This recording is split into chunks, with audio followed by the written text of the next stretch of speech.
Hey everyone, तो आज के इस लेक्चर्स में जो हम लोग डिस्कशन करेंगे वो सिमिलर रूट्स पर बेस्ड कुछ प्रॉब्लम्स की डिस्कशन करेंगे और श्रीधराचार्य फॉर्मूले पर बेस्ड भी कुछ कॉन्सेप्ट को अंडरस्टैंड करेंगे कि किस तरीके से श्रीधराचार्य फॉर्मूले को इम्प्लीमेंट करा जाता है। तो उम्मीद है कि आप रेडी हो गए इन कॉन्सेप्ट्स को और चीज़ों को सीखने के लिए। तो चलिए स्टार्ट करते हैं। तो देखिए, आपको ये बताया गया था कि आपके क्वेश्चंस में अगर ऐसी चीज़ें आती हैं, कैसी चीज़ें आती हैं जी, अगर आपके क्वेश्चंस में जैसा कि आपको दिख रहा है कि हमने समरी नोट्स में क्या बातें की थी, अगर रिकरेंस रिलेशंस आपके पास आती हैं और रिकरेंस रिलेशंस में हमारे पास होमोजीनियस रिकरेंस रिलेशन भी हो सकता है, नॉन होमोजीनियस रिकरेंस रिलेशन भी हो सकता है। होमोजीनियस रिकरेंस रिलेशन क्या है? जिसमें राइट हैंड साइड अगर हमें 0 मिलता है तो हम क्या कहते हैं, उसे हम कहते हैं कि होमोजीनियस रिकरेंस रिलेशन। अगर राइट हैंड साइड 0 नहीं मिलता तो उसे हम क्या कहते हैं कि नॉन होमोजीनियस रिकरेंस रिलेशन है। रिकरेंस रिलेशन को सॉल्व करने के बाद हमने ये सीखा था कि पहले जो भी गिवन रिकरेंस रिलेशन होगी उसकी ऑर्डर फाइंड आउट करेंगे। ऑर्डर कैसे फाइंड करते हैं जी? ऑर्डर फाइंड आउट करने के लिए आपको क्या करने पड़ते हैं? ऑर्डर फाइंड आउट करने के लिए आपको दिए गए इक्वेशंस की सबस्क्रिप्ट को नोट डाउन करने पड़ते हैं और हायर सबस्क्रिप्ट माइनस का लोअर सबस्क्रिप्ट करते हैं तो आपको ऑर्डर पता चलते हैं, इक्वेशन फॉर्मेशन करते हैं। इक्वेशन में इन जनरल हमें क्वाड्रेटिक इक्वेशंस या फिर क्यूबिक इक्वेशंस हमें मिलते हैं। मोस्ट प्रोबेबली जो हमारे पास जो क्वेश्चंस आते हैं, वो जो जनरली हमारे पास क्वेश्चंस आते हैं क्वाड्रेटिक इक्वेशंस होते हैं। रूट्स जो भी क्वेश्चंस आएगी आपके पास उसकी रूट्स फाइंड आउट करेंगे और ये रूट्स ही बड़े इंपॉर्टेंट होते हैं। इस रूट्स में ही आपको बड़ी दिक्कत आती है। इक्वेशन तो आप फॉर्मेशन कर ले जाते हो, इन रूट्स को सॉल्व करना और इन रूट्स को फाइंड आउट करना, इस इक्वेशन को सॉल्व करना और रूट्स निकालना, ये आपके लिए सबसे बड़ा सिरदर्द होता है। इसके लिए ही आपको मैं एक नई टेक्निक आपको बता रहा हूँ, ठीक है। ऑलरेडी हमने डिस्कशन कर रखी, with the help of calculator भी आप सॉल्व कर सकते हैं और फॉर्मूला जो है उसको भी सीखेंगे भी। तो उसके बाद चलो क्वेश्चंस को ही स्टार्ट करते हैं। ये सारी चीज़ें अगर आपने नोट नहीं किया तो आप इसको अच्छे से नोट कर लें, क्योंकि ये बातें ही आपको लेक्चर्स में, पूरे लेक्चर्स में आपको इस्तेमाल करनी है। तो देखो हमारे पास क्वेश्चंस क्या है। आज का जो क्वेश्चंस है आपके पास, वो क्वेश्चंस आपके पास ये रहा। वो क्वेश्चंस क्या है? वो क्वेश्चंस आपके पास ये रहा। अब इस क्वेश्चंस में आपको क्या बातें बताई गई? इस क्वेश्चंस में मैंने ये बताया है कि अगर आपके पास क्वेश्चन ये गिवन है, क्या गिवन है जी, कि ए की पावर एन, मतलब ए एन लिखा हुआ, ए की पावर एन नहीं भाई, ए एन माइनस का 10 एन माइनस 1 प्लस 25 ए एन माइनस 1, ए की सबस्क्रिप्ट जो है वो एन माइनस 2 इक्वल टू 0 है। राइट हैंड साइड 0 देखते ही हमें ये इस बात को पता चलता है कि भाई दिया गया जो रिकरेंस रिलेशन है वो हमारा होमोजीनियस रिकरेंस रिलेशन है। ये कुछ इनिशियल कंडीशन या बाउंड्री कंडीशन गिवन है जो कि अभी रिक्वायरमेंट नहीं है। तो मैंने बताया था कि आपको जब आपके पास ऐसे क्वेश्चंस आते हैं तो सबसे पहले आप गिवन क्वेश्चन को कॉपी करते हो, इस तरीके से अरेंज करते हो। अरेंज करने के बाद जो हमारे पास ये जो नीचे दिखता है, मैं आपको, क्योंकि आपको मैंने सारी बेसिक बातें आपको इस लेक्चर्स में, ये हमारा 4th लेक्चर है, इसके सारे इस लेक्चर्स के पहले की वीडियोज़ में मैंने आपको सारे सॉल्व करके दिखाए हैं। तो आपका ज़्यादा टाइम वेस्ट ना करते हुए आपको इसी तरीके से आपको बताते हैं। तो क्या बताया था मैंने आपको कि ये जो आपको दिखता है, ये जो आपको सबस्क्रिप्ट दिखता है, ये जो आपको दिख रहा है, ये यहाँ पर ये n-1 और यहाँ पर ये n-2, इसको मैंने हाईलाइट क्यों किया है? ये जो ऑर्डर निकालने के लिए इन सबस्क्रिप्ट में जो लिखा है n, n-1, n-2, इसको देखना पड़ता है कि सबसे बड़ी आपको सबस्क्रिप्ट कौन सी देख रही है। सबसे बड़ा बताओ मेरा कौन सा का n, क्योंकि उससे एक छोटा है फिर उससे एक छोटा है। तो जो सबसे बड़ी वाली सबस्क्रिप्ट है माइनस के सबसे छोटी वाली सबस्क्रिप्ट सब्ट्रैक्ट करते हैं तो हमें ऑर्डर पता चलता है। अगर आपको ये नहीं समझ में आ रहा तो दैट मीन्स आपने पहले लेक्चर्स को देखा नहीं है। दूसरे लेक्चर में मैंने बताया, हर एक लेक्चर में डिस्कशन कर रखा है, यहाँ भी मैं बता रहा हूँ आपको सबसे बड़ी वाली सबस्क्रिप्ट माइनस का सबसे छोटी वाली सबस्क्रिप्ट को देखना है, उसको सब्ट्रैक्ट करना है। सब्ट्रैक्ट करने के बाद आपको ऑर्डर पता चलती है। Second order homogeneous recurrence relation है। अब हमने जो ऑर्डर फाइंड किया उसकी बेसिस पर हमें इक्वेशन फॉर्मेशन करनी। अगर ऑर्डर हमारा 2 आया दैट मीन्स हमें क्वाड्रेटिक मिलेगा। अगर ऑर्डर 3 आता दैट मीन्स हमें क्यूबिक इक्वेशन पता चलती। ऑर्डर 4 निकल कर आता हमें बाई क्वाड्रेटिक इक्वेशन या फिर x की पावर 4 में हमें इक्वेशन को बनानी पड़ती है। अभी मेरे पास 2 आया तो फिर उसके बाद मैंने कहा था जो कि हमारे पास हायर सब्सक्रिप्ट होता है उसको एक्स स्क्वायर देते हैं, जो उससे छोटा होता है उसको एक्स देते हैं, जो उससे छोटा होता है उसको 1। किस सीक्वेंस में चलते हैं मैंने बताया था, सबसे बड़ी पावर एक्स स्क्वायर, फिर एक कम, फिर एक्स, फिर उससे एक कम 1, इस ऑर्डर में अरेंज करते हैं। अगर आपको नहीं समझ में आ रहा तो फिर आई बटन में आपको लेक्चर 1 को मैं बता रहा हूँ, वहाँ पे दे दे रहा हूँ, उसको आप देख लेना ना, डिस्क्रिप्शन बॉक्स और कमेंट बॉक्स में दे दूँगा, वहाँ पे जाके देख लेना, क्योंकि उन सारी बातों को मैं डिस्कशन रेडी कर चुका हूँ। हमने कि इसका क्वाड्रेटिक इक्वेशन बनाएंगे तो इसको देखो मैं एक्स स्क्वायर लिखूंगा, इस पूरे टर्म को एक्स स्क्वायर, और यहाँ पर इस an-1 को मैं क्या लिखूंगा एक्स, तो माइनस का 10x हो जाएगा, और इसको क्या लिखूंगा 1 लिखूंगा। क्यों लिख रहा हूँ वो सारी बातें मैंने लेक्चर 1 में डिस्कशन कर रखा है, तो वहाँ पर मैंने आपको बताया, ठीक है, तो उसको देख लेना आप। तो यहाँ पर 25 आ जाएगा, क्योंकि 25 का 1 से मल्टीप्लाई 25 आ जाएगा। तो ये मेरे पास इक्वेशन बनेगी क्वाड्रेटिक इक्वेशन। इसका रूट्स फाइंड आउट करेंगे। इसका रूट्स कैसे फाइंड आउट करेंगे, with the help of calculator. Calculator की हेल्प से कैसे फाइंड आउट करोगे, तो फिर चलो इसको तो बता देता हूँ आपको, क्योंकि अगर आपने इसको नहीं भी देखा तो फिर आपको बताना बिल्कुल बनता है। तो कैसे फाइंड आउट करेंगे देखिए, एक बार बता देता हूँ आपको क्या काम करना है। जो एक्स स्क्वायर होता है उसका कोएफिशिएंट मेरा क्या होता है, ए होता है। जो एक्स होता है वो मेरा बी होता है, और यहाँ जो ये होता है ये चाहिए होता है मेरा कांस्टेंट सी होता है। आपको मोड 3 बार प्रेस करना है। इक्वेशन के हम लोग रूट्स फाइंड आउट करने वाले हैं। इस इक्वेशन के रूट्स फाइंड आउट करेंगे, ये कैसे 5 आया। अब इसको 2 बार मतलब 1 बार प्रेस कर चुका हूँ, 3 बार प्रेस करना है इक्वेशन को। इस मॉड को 3 बार प्रेस करना है। इक्वेशन के लिए 1 क्लिक करना है। अननोन पूछ रहा है तो कुछ नहीं, इस वाले राइट साइड को ये जो की दिख रहा है इसको प्रेस करना है। और डिग्री के लिए आपको, क्योंकि ऑर्डर हमारे पास 2 आई थी, तो डिग्री के लिए आपको 2 प्रेस करनी है। ऑर्डर 2 आई थी इसलिए आपको डिग्री के लिए 2 प्रेस करनी है। अब आपको ABCD पूछेगा, तो यहाँ पर जैसा कि आपको दिख रहा है एक्स स्क्वायर कोएफिशिएंट कुछ नहीं दिख रहा, दैट मीन्स यहाँ पर 1 है। एक्स का कोएफिशिएंट कितना है, ये B है, और ये जो होता है मेरा C होता है। मैंने आपको बताया था कि जब कभी भी आपके पास ऐसे फॉर्म्स आती हैं तो जो मेरे पास इक्वेशन होती है एक्स स्क्वायर कोएफिशिएंट मेरे पास ये होता है। नहीं पता भाई तो लेक्चर 1 को लेक्चर 2 को देखो, वहाँ पर मैंने सारी बातें कर रखी हैं, आपको समझ में आ जाएंगी, ठीक है। तो वहाँ बताया कुछ खास नहीं यार, यहाँ पर ए होता है इसका कोएफिशिएंट, एक्स स्क्वायर कोएफिशिएंट ए होता है, यहाँ पर मेरा बी होता है और ये सी होता है। तो डायरेक्ट बस इसके कोएफिशिएंट को पुट करते चले जाओ। यहाँ देखो आपको कुछ नहीं दिख रहा, दैट मीन्स यहाँ पर 1 लिखा हुआ है। कुछ नहीं दिख रहा, दैट मीन्स यहाँ पर 1 है। उसके बाद क्या हुआ आपको, तो 1 प्रेस करना है, ठीक है, 1 फिर इक्वल टू। उसके बाद देखो एक्स के ऊपर -10 है तो -10 प्रेस करना है, तो माइनस का 10 इक्वल टू, फिर सी की वैल्यू कितना प्लस का 25 तो 25 प्रेस करेंगे, इक्वल करेंगे तो मुझे एक्स की वैल्यू कितनी आ गई 5। अब देखो यहाँ पर 5 आएगी, दोबारा इसको इक्वल का प्रेस करेंगे तो आपको 5 की पूरी इक्वेशन दिखाने लगेगी। दैट मीन्स अभी आपको ये जो 5 आया, ये 5 क्या है हमारी एक्स की वैल्यूज। कहोगे यार यहाँ क्वाड्रेटिक इक्वेशन एक्स की वैल्यू 2 होती है, अगर एक्स की पावर 2 है तो हमारे पास जो वैल्यूज आती है 2 आती है, तो एक आया है 5, तो दूसरी क्यों नहीं दिखा, क्योंकि जब दोनों रूट सिमिलर होते हैं तो जो हमारा कैलकुलेटर होता है वो केवल एक रूट्स को लिख कर दिखाता है। तो एक अगर एक्स की वैल्यू 5 है तो दूसरी भी 5 ही होगी, क्योंकि एक्स की पावर अगर 2 है तो दोनों रूट्स सिमिलर होंगे, ठीक है। तो ये 5 है, दूसरा भी 5 होगा, ठीक है। यहाँ तक समझ में आ गया होगा मैंने क्या कहा। कैलकुलेटर केवल अगर एक्स की पावर 2 है तो जो हमारे रूट्स निकल आते हैं वो भी 2 निकल कर आते हैं। अब दोनों सिमिलर भी हो सकते हैं, डिससिमिलर भी हो सकते हैं। अब अगर सिमिलर होते हैं तो केवल जो हमारा कैलकुलेटर होता है वो एक बार लिख कर दिखाता है, अगर सिमिलर नहीं होते हैं तो वो दोनों रूट्स लिख कर दिखाता है।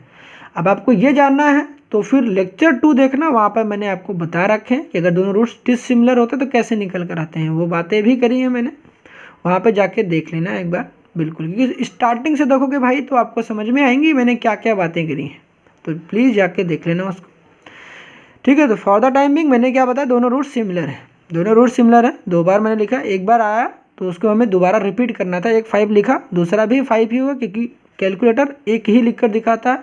अगर दूसरा आता तो कैलकुलेटर उसके बाद इक्वल आप प्रेस कर दो, दूसरा लिख कर देता, ठीक है। नहीं है, सिमिलर है, इस वजह से वो एक ही लिख कर दे रहा है, ठीक है।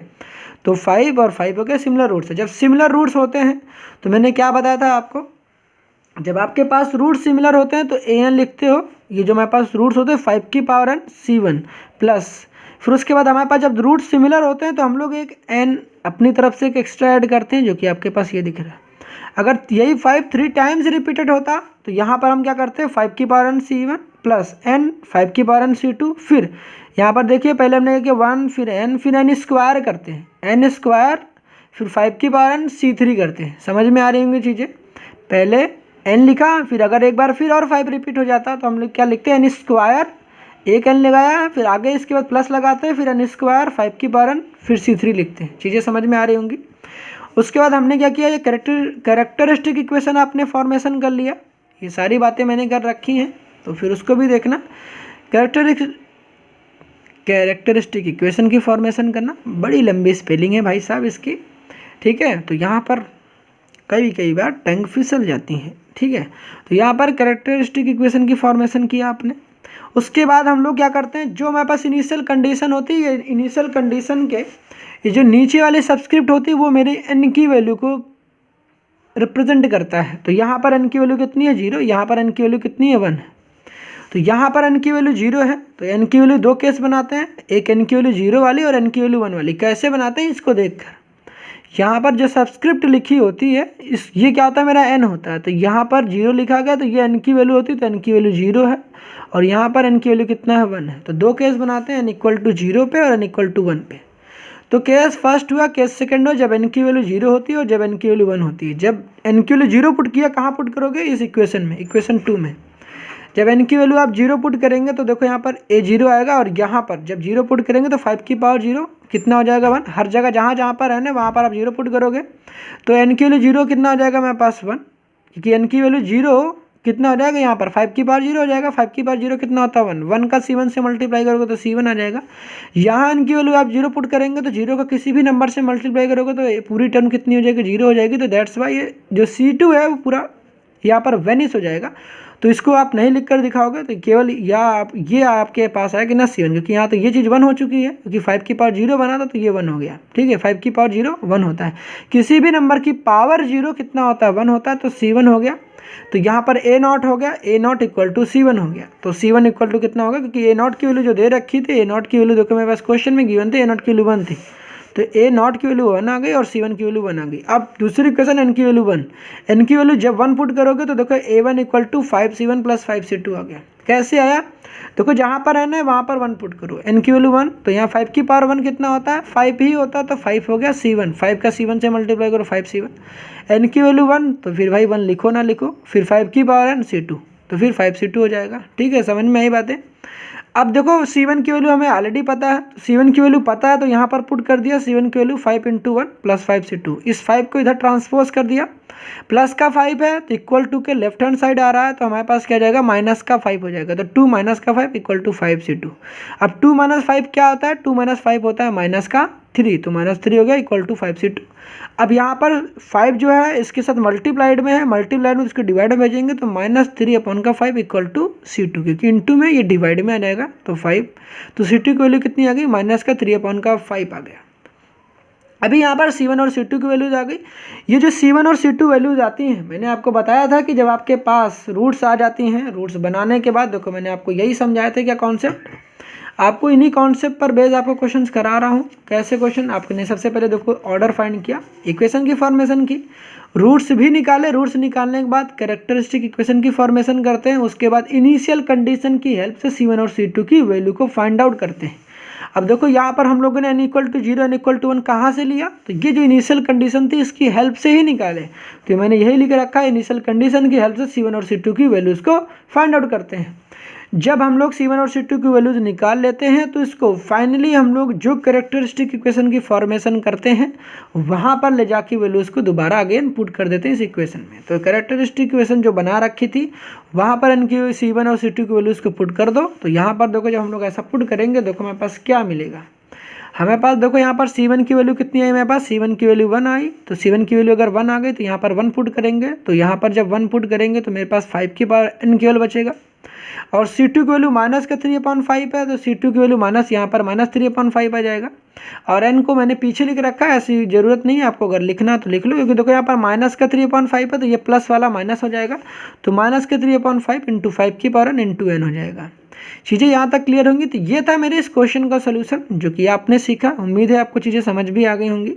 कभी आपको लगता है कि आपके जनरल सोल्यूशन गलत है तो आप एक काम कर सकते हो, इसको वेरीफाई भी कर सकते हो। कैसे, जो भी आपने n की वैल्यू यहाँ 0 और n की वैल्यू 1 जो इनिशियल कंडीशन दी रहती है इसको यहाँ पर अगर आप पुट करोगे n की वैल्यू 0 तो दोबारा से आपको ना ये मिल जाएगा 1, और फिर n की वैल्यू एक बार 1 पुट करोगे तो फिर दोबारा से आपको क्या मिल जाएगा 2। ये जो n की वैल्यू है 2 पुट 1 पुट करोगे तो वहाँ 2 मिल जाएगा। तो आप इस तरीके से वेरीफाई भी कर सकते हो कि जो आपका जनरल सोल्यूशन है वो सही है या गलत। उम्मीद है चीज़ें समझ में आ गई होंगी। नहीं भी समझ में आई तो फिर यार 1 से 2 बार देखो प्रीवियस लेक्चर, अगर आपने नहीं देखे होंगे तो उसको भी देख लो तो चीज़ें समझ में आ जाएंगी। तो इसका एक स्क्रीनशॉट ले लो, चीज़ें क्लियर होंगी। मैंने सारी चीज़ें आपको डिस्कशन भी की थी और बताया भी था, तो इसका एक स्क्रीनशॉट अच्छे से ले सकते हो बिल्कुल। तो हमारे क्वेश्चंस भी आई थिंक विजिबल होंगे, नहीं भी दिख रहे हैं तो ऐसे ले लो, ठीक है। ले लिया जी आपने, ठीक है। तो फिर चलो अब नेक्स्ट क्वेश्चन की तरफ बढ़ते हैं। ऐसे लेना है तो ऐसे ले लो, पूरी एक पेज में शायद नहीं आ पाएंगे, विजिबल नहीं होंगे। अगर आपको विजिबल है ठीक है तो फिर नीचे और कर देता हूँ, शायद यहाँ तक चीज़ें आ रही होंगी, बट पूरी चीज़ क्वेश्चन अभी भी नहीं आ रही हैं, ठीक है। तो एक काम कर लेना भाई, इसको क्या करोगे आप, जैसे मैंने दिखा तो उस तरीके लेना। तो चलो बढ़ते हैं अपने नेक्स्ट क्वेश्चन की तरफ। तो ये रहा आपका नेक्स्ट क्वेश्चन जो कि आपके मोबाइल की स्क्रीन पर दिख रहा है। तो हमने कहा कि ये हमारे पास एक नेक्स्ट क्वेश्चन है जो कि क्वेश्चन नंबर 5 है। हमारे पास क्वेश्चन क्या दे रखा है, A N this is equal to A N minus 1 plus A N minus का 2। अब यहाँ पर भाई साहब आप क्या करोगे, क्या आपको लगता है राइट हैंड साइड में 0 है? बिल्कुल आपके पास ऐसे कंडीशंस आएंगी, आपके पास ए एन वाली, ए एन माइनस 1 वाली, ए एन माइनस 2 को सारी टर्म्स को एक साइड करने पड़ते हैं। सारी टर्म्स को एक साइड करने के बाद आप दिमाग में ऑब्जर्व करो, क्या आपको राइट हैंड साइड 0 नहीं दिख रहा? इन सारी चीज़ को इधर बुला के लेके आओ, क्या राइट हैंड साइड आपको 0 नहीं दिख रहा? अगर राइट हैंड साइड 0 दिख रहा है दैट मीन्स ये दिया गया इक्वेशन एक होमोजीनियस रिकरेंस रिलेशन का एग्जाम्पल है। अब इसे सॉल्व करना है, सॉल्व करने कैसे, काम क्या करना है, पहली स्टेप, सारे स्टेप मैंने कुछ लिख रखे, कुछ आपको समझाऊंगा। मैंने क्या बताया कि सबसे पहले गिवन इक्वेशन को कॉपी करते हैं, कॉपी कर लिया जी, A N equal to A N minus 1 N minus 2। अब उसके बाद आपको क्या काम करने पड़ते हैं, मोस्टली जो बुक्स में क्वेश्चंस होती हैं n n minus 1 N minus 2 इसी तरीके से सीक्वेंस में रेंज रहती हैं n minus 1 N minus 2। But मैंने लेक्चर नंबर 2 में और लेक्चर नंबर 3 में n प्लस 2 और भी अगर आपके पास हायर सब्सक्रिप्ट आती हैं, बड़े बड़े सब्सक्रिप्ट आते हैं जिसमें पॉजिटिव वाले हैं, जैसे n माइनस 1 वाले, ऐसे क्वेश्चन ज़्यादा ही आपको दिखाई देंगे। मगर ऐसे क्वेश्चंस भी आपको प्रैक्टिस होने चाहिए, कौन से सब्सक्रिप्ट छोटे हैं और बड़े हैं। तो यहाँ पर आप सब्सक्रिप्ट को आइडेंटिफिकेशन करो पहले कि बताओ मेरी सबसे बड़ी सब्सक्रिप्ट कौन सी है। तो आपको देखना पड़ेगा कि n माइनस 1 और n माइनस 2 में सबसे बड़ी सब्सक्रिप्ट कौन सी। जैसा कि आपको पता है n एक बड़ी है, उससे एक कम हुआ n माइनस 1, उससे भी एक कम हुआ n माइनस 2। तो सबसे बड़ी सब्सक्रिप्ट मेरे पास कौन सा हुआ, ये। और सबसे छोटा कौन सा हुआ, ये हुआ ना भाई, ये सबसे छोटा हुआ। तो ये n था, ये n माइनस 2 था। अब इसमें जो सबसे बड़ी वाली सब्सक्रिप्ट होती है, जो सबसे छोटी सब्सक्रिप्ट होती है, उसको सब्ट्रैक्ट करते, सबसे बड़ी वाली सब्सक्रिप्ट में से सबसे छोटी वाली सब्सक्रिप्ट को सब्ट्रैक्ट करते हैं तो मुझे ऑर्डर पता चलता है।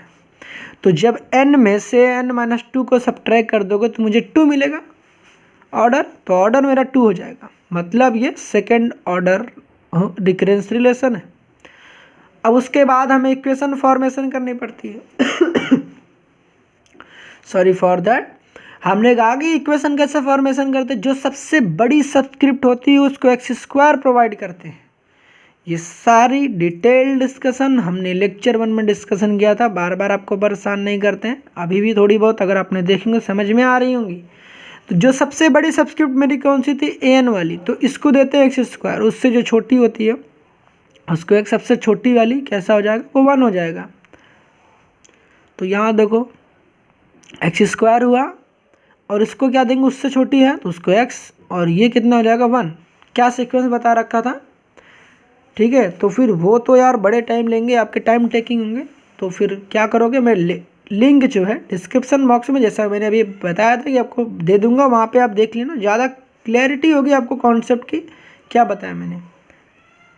अगर आपने देखे होंगे तो वहाँ समझ में आ रहा होगा, x square this is equal to x plus 1। तो फिर यहाँ तक समझ में आई आपको बात है। अभी मैंने क्या बताया, सबसे बड़ी वाली सब्सक्रिप्ट को एक्स स्क्वायर दिया, इसको क्या दिया, एक्स दिया, और इसको क्या दे दिया 1, ठीक है। अब इसके बाद आपको क्या काम करना है, ये जितनी भी चीज़ें आपको राइट हैंड साइड दिख रही है इसको इधर लेके आओ लेफ्ट हैंड साइड, ठीक है। तो ये क्या हो जाएगा, -x-1 = 0। क्योंकि मुझे एक्स स्क्वायर का कोफिशिएंट हमेशा पॉजिटिव चाहिए होता है, दैट्स वाई मैंने इन चीज़ों को इधर बुलाया, इसको इधर नहीं भेजा, ठीक है। इतनी चीज़ें पता होंगी, एक्स स्क्वायर कोफिशिएंट मुझे पॉजिटिव बनाना पड़ता है, दैट्स वाई हम लोगों ने ऐसा काम नहीं किया। अब उसके बाद देखो मेरे पास क्या आता है, अब हमारे पास देखो यहाँ पर आता है x² - x - 1 = 0। ये मेरे पास इक्वेशन बनी है। अब इक्वेशन को सॉल्व करोगे आप किस में, कैलकुलेटर में।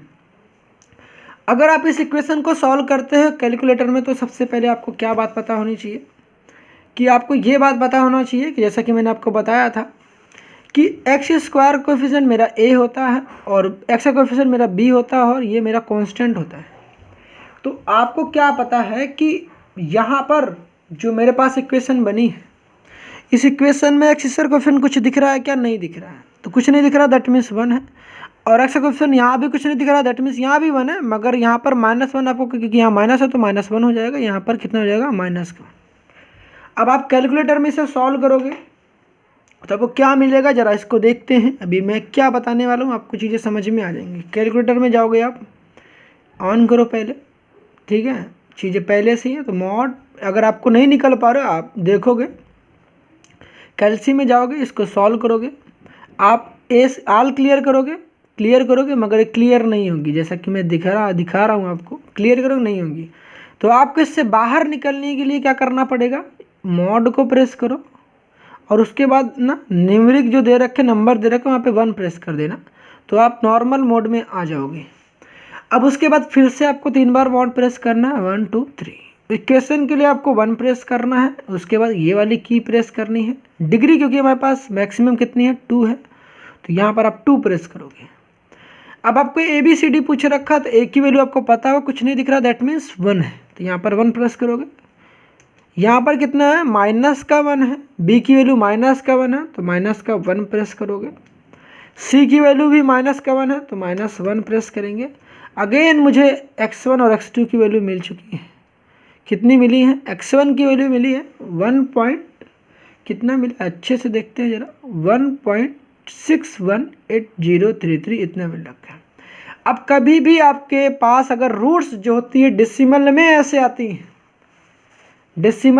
आती हैं तो आपको यहाँ पर रहना है सावधान, क्योंकि अगर आपके पास रूट्स डेसिमल में आती हैं तो आप ऐसे काम नहीं कर सकते हो। यहाँ पर आपको एक स्पेशल, क्योंकि हमारे पास जो रूट्स हम लोग जिस तरीके से सॉल्यूशन करते हैं वो या तो हमारे पास चीज़ें फ्रैक्शनल फॉर्म में रिप्रेजेंटेड हों या तो इंटीजर के फॉर्म में आती हैं, तब जाकर उस तरीके से हम लोग सॉल्व करते हैं। अगर आपको लगता है कि आप डेसिमल को मतलब फ्रैक्शनल फॉर्म में कन्वर्ट कर पा रहे हो तो अच्छी बात है, मगर अगर आप ऐसा कर नहीं पाते हो तो क्या काम करना पड़ेगा, आपको ये जो फॉर्मूला मैं देने जा रहा हूँ आपको ये इस्तेमाल करना पड़ेगा। तो जब आपके पास ऐसी डेसिमल में आती हैं तो आप जो तरीके मैंने आपको बताए थे कैलकुलेटर की हेल्प से सॉल्व करना, इसकी हेल्प से आप नहीं कर सकते, उसके लिए आपको इस फॉर्मूले को लगाना ही पड़ेगा। कैलकुलेटर आपको माना पेपर में हेल्प करता है, मगर कुछ चीज़ें ऐसी होती हैं जो कि आपने बचपन में पढ़े होंगे, उसको भी इस्तेमाल करना पड़ता है, हर चीज़ यहाँ पर आप नहीं कर सकते हैं। अब इसको आप फ्रैक्शन में कैसे कन्वर्ट करोगे, काफ़ी लेंदी प्रोसेस है, उससे अच्छा यही है, ठीक है। ऐसा नहीं कि इसको किया नहीं जा सकता, बिल्कुल किया जा सकता है, आपने 9th 10th में पढ़े होंगे वहाँ पर, ठीक है, बिल्कुल किया जा सकता है फ्रैक्शन में, मगर वो थोड़ा सा जो प्रोसेस है वो लेंदी है, काफ़ी लेंदी है, तो वो काम आपको नहीं करना। उससे आसानी से आपको ये जो हमारे पास जो मेथड्स है श्रीधराचार्य फॉर्मूला, उसकी हेल्प से हम लोग निकाल लेंगे। तो कैसे निकालते हैं चलो उसको सीखते हैं, ठीक है। जब भी आपके पास डेसिमल में आएगा ऐसे आंसर्स आएंगे तो प्लीज़ आप क्या करोगे, ये फॉर्मूला जो मैं दे रहा हूँ उसकी हेल्प से करोगे। अगर आपके पास इंटीजर के फॉर्म में आते हैं आंसर तो आप बिल्कुल लिखना, जैसे कि -2 -5 5 3 1 7 ऐसे कुछ भी आंसर आता है तो आप लिखना, आपके रूट्स कंसिडर किए जाएंगे। मगर डेसिमल में आते हैं तो भाई साहब आपको ये फॉर्मूले लगाने पड़ेंगे। तो फिर चलो लगाते हैं इसको फॉर्मूले को। अब ये फॉर्मूला क्या कहता है, ठीक है, समझ में आई, थोड़ी बहुत बात है, नहीं समझ में तो देखो। हमने कहा कि ये हमारे पास एक फॉर्मूला होता है जिसको हमने क्या बताया, इसका नाम है श्रीधराचार्य फॉर्मूला। श्रीधराचार्य फॉर्मूला क्या कहता है, इस फॉर्मूले के थ्रू हमारे पास ये फॉर्मूला होता है Shridharacharya formula, x = -b ± √b² - 4ac/2a। अब यहाँ पर x की दो वैल्यूज आती हैं, minus b plus under root b square minus 4ac upon का 2a, और दूसरी क्या minus b minus under root b square minus का 4ac अपॉन का 2a, दो वैल्यूज होती हैं। यहाँ पर प्लस माइनस का मतलब होगा एक वैल्यूज प्लस में लेंगे और दूसरी वैल्यूज एक बार माइनस में लेंगे, एक बार प्लस में एक बार माइनस में। यहाँ पर x की दो वैल्यूज आती हैं क्योंकि यहाँ प्लस और माइनस लिखा है। तो श्रीधराचार्य फॉर्मूला लगाते हैं। तो श्रीधराचार्य फॉर्मूले से यहाँ पर जो आपने प्रीवियस लेक्चर्स में अपने रूट्स निकाले थे, इस फॉर्मूले का इस्तेमाल करके आप उन रूट्स को भी फाइंड आउट कर सकते हो। बिल्कुल किसी भी तरीके के एरर्स नहीं आएंगे, आप निकाल कर देख लेना, ठीक है। आप इससे भी निकालो, आप कैलकुलेटर से भी निकालो, आपके आंसर आएंगे। इससे हर एक रूट से निकल आते हैं, चाहे वो रियल रूट्स हो या इमेजिनरी रूट्स हो। यहाँ पर किसी भी तरीके का कोई प्रॉब्लम नहीं आएंगी। बस आपको ए बी एंड सी की वैल्यूज़ को इस इक्वेशन से फाइंड आउट करना है और यहाँ पर पुट कर देना, उसको सॉल्व करना है। जिसमें हमारे पास रूट्स आ गई, कैलकुलेटर निकालना, जल्दी से सॉल्व करना और देखना अगर रूट्स रियल आ रही हैं दैट्स गुड, वहाँ पे सॉल्व हो जाएंगे। अगर लगता है डेसिमल में आ रही है तो या फिर श्रीधराचार्य फॉर्मूला इंप्लीमेंट करो, तो लगाने तो पड़ेंगे आपको, ठीक है। तो आप कैलकुलेटर भी आप इम्प्लीमेंट करना। अगर लगता है वहाँ पे रियल रूट्स आ रहे हैं, जैसे 2, 3, 5 या -1, -2 ऐसे आ रहे हैं, तो फिर अच्छी बात है, वहाँ से आप फाइंड आउट कर लेना। अगर डेसिमल में आ रहे हैं तो श्रीधराचार्य फॉर्मूले आपको इम्प्लीमेंट करने पड़ेंगे। तो इससे हम लोग इस फॉर्मूले से आपने जो प्रीवियस लेक्चर में भी निकाले हैं रूट्स, इसकी हेल्प से आप उसको भी निकाल सकते हो। किसी भी तरीके का प्रॉब्लम बिल्कुल भी नहीं आएगा। तो यहाँ पर इस फॉर्मूले को कैसे इंप्लीमेंट करते हैं इसको भी मैं सिखा देता हूँ। तो ये श्रीधराचार्य फॉर्मूला है। मैंने बताया था एक्स स्क्वायर कोएफिशिएंट मेरा ए होता है, एक्स कोएफिशिएंट मेरा बी होता है और ये मेरा कांस्टेंट होता है। अब यहाँ पे सबसे पहले मैं आपको ये बताता हूँ कि मेरा ए बी सी डी यहाँ पर इस इक्वेशन में क्या है। जैसे कि आपको पता है एक्स स्क्वायर का कोएफिशिएंट कुछ नहीं दिख रहा, दैट मीन्स 1 है। अब यहाँ जो ए बी एंड सी निकालोगे तो एक्स स्क्वायर का कोएफिशिएंट मेरा ए होता है, तो ए इक्वल टू कितना आ जाएगा, 1 आ जाएगा। बी की वैल्यू कितनी आ जाएगी मेरे पास, बी की वैल्यू -1 आ जाएगा। एंड सी की वैल्यू कितनी आ जाएगी, सी की वैल्यू मेरे पास आ जाएगी 1 आ जाएगी। कि -1 आएगी जी, -1 आएगा, तो ये -1 हो जाएगा। चीज़ें क्लियर हैं क्या? तो -1 है भाई, +1 नहीं लिखा है मैंने, तो ये -1 आपको बता देता हूँ। अगर आपको दिख रहा है +1 तो फिर सुन लो मैंने क्या होता है, ये -1 लिखा गया। जैसा कि आप देख सकते हो, ये मेरे पास एक्स स्क्वायर कोएफिशिएंट मेरा ए होता है और यहाँ पर मेरा ये बी होता है, तो बी की वैल्यू माइनस में है तो -1 आ जाएगा और सी की वैल्यू कितना आ जाएगा, -1 हो जाएगा। अब इसको करना क्या, यहाँ पर पुट करना है। यहाँ पर देखो, जब पुट करोगे तो मुझे क्या मिलेंगी। अब जब अगर आप यहाँ पर पुट करोगे तो मुझे कुछ क्या मिलेंगी, देखो कुछ ऐसा मिलेगा आपको। यहाँ पर चीज़ें ऐसा मिलेंगी, एक्स की वैल्यू जब प्लेस करोगे, ठीक है, एक्स की वैल्यू जब आप प्लेस करोगे तो -b है। -b का मतलब क्या होगा, -b मतलब ये b की वैल्यू -1 है, एक माइनस और आएगा, -1 पुट करोगे तो -1 पुट करोगे तो माइनस ऑलरेडी रखा हुआ तो यहाँ पर +1 हो जाएगा। b की वैल्यू -1 है, माइनस ऑलरेडी रखा हुआ तो माइनस क्या हो जाएगा, माइनस माइनस प्लस हो जाएगा, तो यहाँ पर +1 हो जाएगा। यहाँ तक तो चीज़ें क्लियर होंगी आपको, प्लस माइनस। अब b स्क्वायर करना है तो b का स्क्वायर करना है, तो -1 का स्क्वायर करोगे तो -1 का स्क्वायर कितना हो जाएगा, +1 होता है। तो स्क्वायर रूट हम लोग क्या करेंगे, यहाँ पर 1 हो जाएगा, क्योंकि -1 का जो स्क्वायर होता है वो कितना होता है, +1 होता है। -4 a इंटू सी, ए की वैल्यू कितनी है, 1 है, सी की वैल्यू कितनी है, -1 है। अब ये माइनस और ये माइनस क्या हो जाएंगे, प्लस हो जाएंगे। तो बताओ मेरे पास क्या जाएगा, नीचे कितना 2a है, तो 2a को मत भूलना। a कितना था मेरे पास, 1 था, 2 का 1 से मल्टीप्लाई कराओगे तो 2 का 1 से भी मल्टीप्लाई कराएंगे तो 1 प्लस माइनस। यहाँ तक चीज़ें क्लियर होंगी। पेन भी अच्छा चल रहा है क्या, पेन ने भी धोखा देना स्टार्ट कर दिया है। तो प्लस माइनस, अब क्या करोगे, देखो यहाँ पर माइनस माइनस प्लस हो जाएगा, तो √1 प्लस कितना आ जाएगा, 4 का 1 से मल्टीप्लाई 4 हो जाएगा, माइनस माइनस कितना आ जाएगा, प्लस, तो यहाँ पर प्लस का 4 हो जाएगा। नीचे कितना आ जाएगा जी, 2 आ जाएगा। कितना आ जाएगा, 2 आ जाएगा। जब इसको सॉल्व करेंगे आप तो कितना आ जाएगा, एक्स की वैल्यू जो आएगी 1 प्लस माइनस √5 कितना आ जाएगा, नीचे 2 आ जाएगा। अब जब x की वैल्यू 1 प्लस माइनस √5/2 लिखा होता है, इसका ये मतलब होता है यहाँ पर x की दो वैल्यूज निकल कर आती हैं। मतलब कहने का, इसको आप दो बार लिखोगे। एक बार x की वैल्यू जो आएंगी, x equal to x1 consider करोगे, इसको दो पार्ट्स में ब्रेक करोगे, x1 और x2 में। x1 कितना निकल कर आएगा हमारे पास, एक बार प्लस में लोगे, यहाँ पर देखो दो लिखी है, प्लस और माइनस, तो एक बार प्लस लोगे एक बार माइनस लोगे, तो एक बार 1 प्लस √5/2 लोगे और दूसरी बार x2 की जो वैल्यूज लोगे, एक बार माइनस लोगे तो सारी चीज़ें वही रहेंगी, तो x2 इक्वल टू 1 माइनस का रूट में 5 अपॉन का 2 लोगे तो मेरे पास दो रूट्स आए, 1 plus root 5 upon 2, 1 minus root 5 upon का 2 आए। चीज़ें यहाँ तक क्लियर होंगी।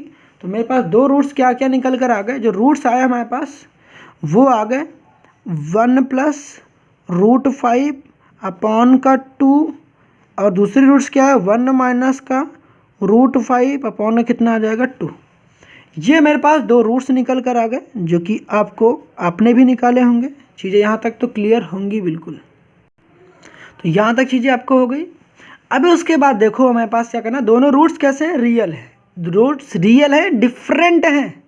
कैसे आपको पता चला कि रूट्स रियल एंड डिफरेंट, क्योंकि यहाँ पर रियल क्यों कहते हैं, क्योंकि रूट के अंदर नेगेटिव चीज़ें नहीं है। जब रूट के अंदर इस स्क्वायर रूट के अंदर नेगेटिव आते हैं तो हम कहते हैं इमेजिनरी रूट्स हैं। तो रूट्स रियल हैं और डिफरेंट या डिस्टिंक्ट हैं। तो ऐसे केसेस में क्या करते हैं आप, ऐसे केसेस में आप ए एन इक्वल टू क्या लिखते हैं, ए एन इक्वल टू पहले वाले जो रूट लिखा गया 1 प्लस रूट में 5 अपॉन का 2 की पावर n लिखेंगे, यहाँ पर C1 करेंगे प्लस, फिर क्या करेंगे 1 माइनस रूट में 5। आपको इस लेक्चर में मेरा जो बताने का एक मकसद था वो था श्रीधराचार्य फॉर्मूले से आपको रूबरू कराना, जो कि मैंने आपको बताया भी। तो अगर आप नहीं जानते तो आप जान लीजिए, इसको नोट कर लीजिएगा। ये श्रीधराचार्य फॉर्मूला आपको ये पता होना चाहिए, ये है, ठीक है। हमने कि यहाँ पर भी n लिखेंगे और यहाँ पर क्या लिखेंगे C2 आ जाएगा। चीज़ें यहाँ तक क्लियर होंगी। अभी C1 और C2 की वैल्यूज़ को निकालेंगे with the help of initial condition. Initial condition मेरे पास क्या थे, देखो ये थे। अब यहाँ पर देखो ये जो नीचे सबस्क्रिप्ट में लिखा था ये मेरी n की वैल्यू होती है, n की वैल्यू 0 है और n की वैल्यू 1 है। तो ये हम लोग दो केस बनाते हैं, केस फर्स्ट और केस सेकंड। n की वैल्यू 0, n की वैल्यू 1। अब जब n की वैल्यू 0 इस कैरेक्टरिस्टिक इक्वेशन में पुट करते हैं तो मेरे पास क्या आ जाएगा, जब n की वैल्यू 0 पुट करेंगे तो a 0 आएगा, a नॉट आएगा। अब a 0 a नॉट बोलो।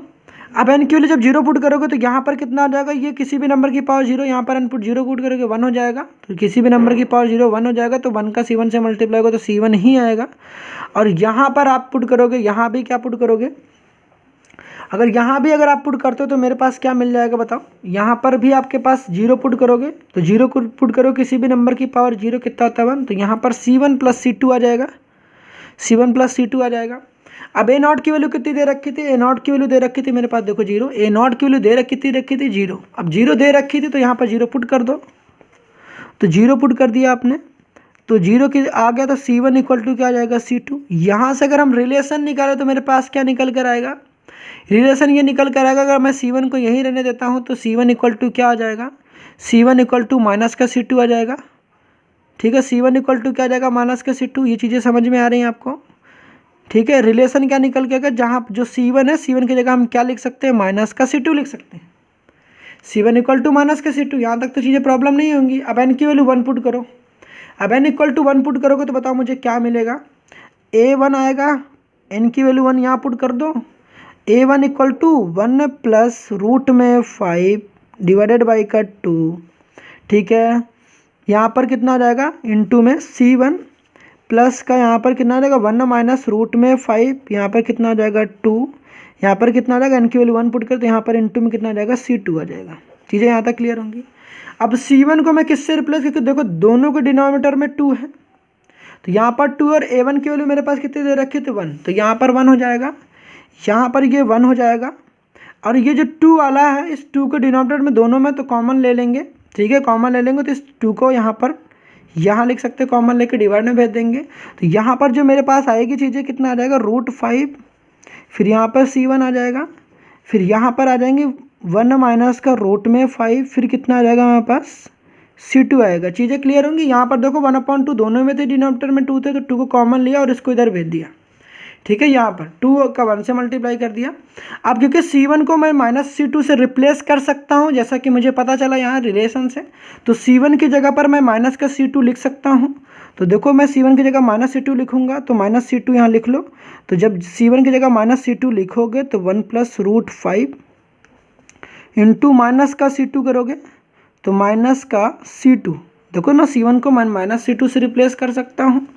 तो यहाँ पर मेरे पास कितनी आ जाएगी, 1 माइनस रूट में 5, फिर कितनी आ जाएगी C2, यहाँ पर कितना आ जाएगा 2। इसको आप अंदर सॉल्व करोगे, मल्टीप्लाई कराओगे, मुझे क्या मिलेगा, मल्टीप्लाई कराओगे तो आपको मिल जाएगा माइनस का C2 प्लस का, इसका मल्टीप्लिकेशन अंदर कराना है, एक बार इसके साथ और एक बार इसके साथ, ठीक है। तो माइनस का C2, यहाँ पर माइनस का कितना आ जाएगा √5, फिर कितना आ जाएगा C2 आ जाएगा, ठीक है। फिर यहाँ भी आ जाएगा C2 केवल आएगा, इसकी भी मल्टीप्लिकेशन इसके साथ, एक बार इसके साथ, तो माइनस का √5, फिर कितना आ जाएगा C2, यहाँ पर कितना आ जाएगा 2। ये दोनों चीज़ें कैंसिल आउट हो जाएंगी, माइनस का C2 ये वाली और एक प्लस का C2 ये कैंसिल आउट हो जाएंगी। ये कैंसिल आउट हो जाएंगी तो बताओ मुझे और क्या मिलेंगे। इसको कैंसिल आउट होने के बाद मुझे क्या मिलेगा, 2 इक्वल टू माइनस का √5 और माइनस का √5 C2, माइनस का √5 C2, माइनस का 2√5 C2 आ जाएगा।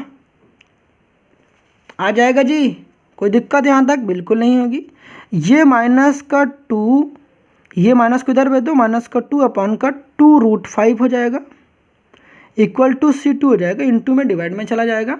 अब इसको आप कैंसिल आउट करोगे तो देखो 2 से 2 कैंसिल हो जाएगा, यहाँ पर आ जाएगा माइनस का 1 अपॉन का √5, this is equal to C2, ठीक है। ये आ जाएगा मेरे पास आंसर, C2 की वैल्यूज आ गई।